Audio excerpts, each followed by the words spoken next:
I'd like to present to you at this time a young lady who just a few months ago was tabbed the mama girl. And had she cried, Papa, I would have been there. Oh, she's so gorgeous. She's so beautiful. She's so sweet. She's so wonderful. Hello, Ruthie. You know what, Willie? What? You say the sweetest things.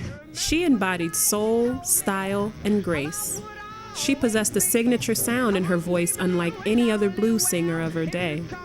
She even became a heavy advocate for artists obtaining their music royalties. She is none other than our very own Ruth Brown.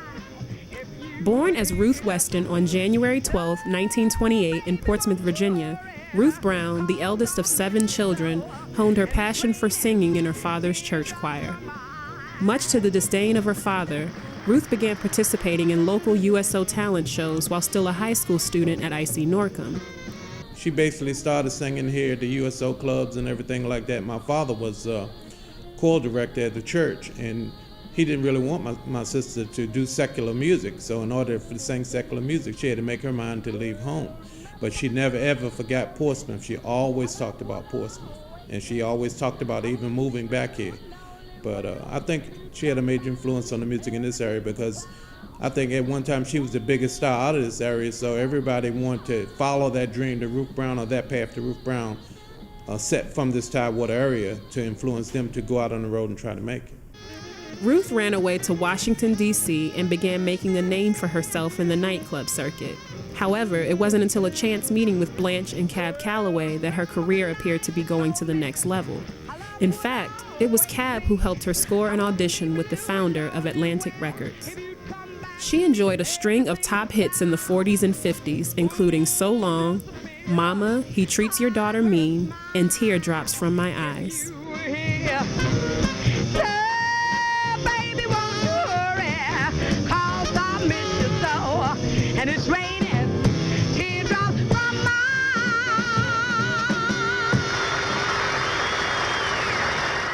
eyes. As a young man, I never ever thought I'd have an opportunity to be related to someone that was known on a national level. There's really no place in America that you could go and find somebody in the state that didn't know the name Ruth Brown.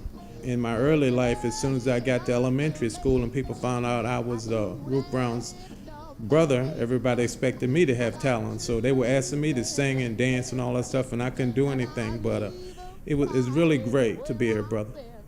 She was the first female artist on the Atlantic record label. Well, I know a lot of people probably didn't realize that, because they know of artists like Aretha Franklin. That's the way they know Atlantic. But she was actually the first female artist on the Atlantic record label, and she had their first million seller. So she was a major influence on that label. Her successful run with Atlantic Records even earned the company its nickname as the house that Ruth built. Ruth's career eventually started to take a downturn. Although her records were still getting airplay, she was not receiving any residuals behind them and was forced to take odd jobs. There was times I had to go in my pocket and help her pay the rent or pay the mortgage on where she was living, because of the fact that that's what families do, they stay together. But then she ended up hearing people impersonating her on the radio, and she says, why do we need a phony Ruth Brown, and I can still do it? And that's what made her really go back and start performing again.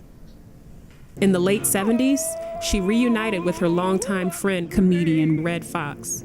He helped to revitalize her career in television, film, and stage. She began recording and touring internationally, and she later received a role in the famous Broadway play, Black and Blue, for which she won a Tony Award for Best Actress. In 1989, she won a Grammy for her album, Blues on Broadway. In 1992, Ruth was inducted into the Rock and Roll Hall of Fame. In 1999, she received a Lifetime Achievement Award from the Blues Foundation, and in 2007, she was posthumously made a national treasure. A lot of younger people could have learned a lot about her as far as performing. If you ever seen her perform on stage or something like that, man, she was always elegant, dressed in beaded gowns, and she ain't going in there with no jeans and nothing like that, because she was an artist. She set the standards. In fact, a lot of people don't know it, but she gave Tina Turner her first dress to perform in. Yeah, it's a lot of deep history, man. I mean, it's a lot of history about my sister that people just don't really know about.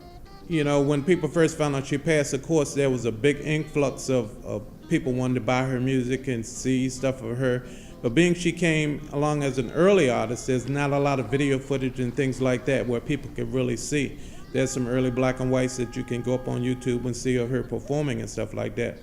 But there is hope, through the family and friends that maybe one day they'll make a documentary or make a made-for-TV movie about her, because she was really a pioneer, just not the fact that she was a singer, but the fact that she was an advocate for artists' rights.